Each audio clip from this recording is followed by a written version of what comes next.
Good afternoon, fourth grade, and welcome to your response to reading for this week. You're going to open up this response to reading. You should already be here. And you'll see my video once I have an input, and you're going to find out that we are going through and talking about structures this week for nonfiction books. So you're going to think back about all the structures we've talked about so far: problem and solution, cause and effect, compare and contrast, description of categories. And what you're going to do is you're going to find a book. You're going to tell me what the structure of that book is, and then you're going to explain why the author chose that structure.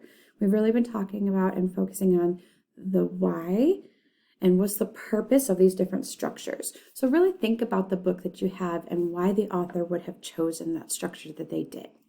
So you're going to get your reader's notebook out, and you're going to make a chart that looks just like this. You can put nonfiction or NF text structures as a label at the top of your page, and then you're going to make 3 columns. So a little bit like a T chart. It's like a T chart. So you're going to have 3 columns. One is for your title and author. The second column is for your text structure. And then the last column is for you to explain why the author would have chosen the structure that they used.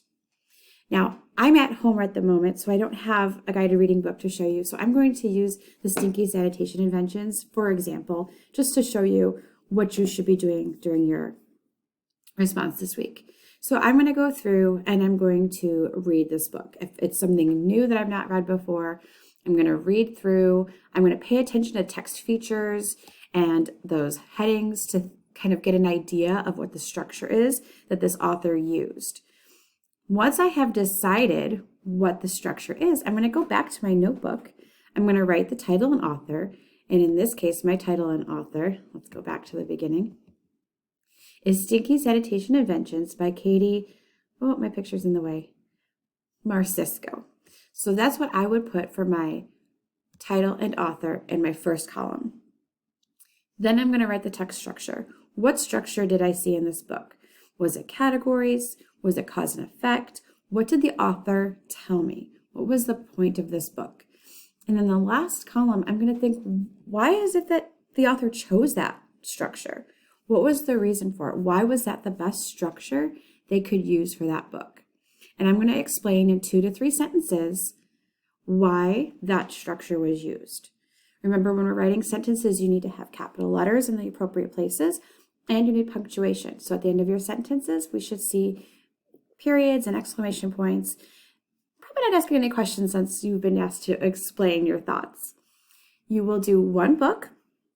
Your teacher will have a pile of books for you to choose from, and then take a look at your rubric as you're working. You'll see that column 1, we need to have a book title and author. Column 2 needs to tell us what the structure is for that book.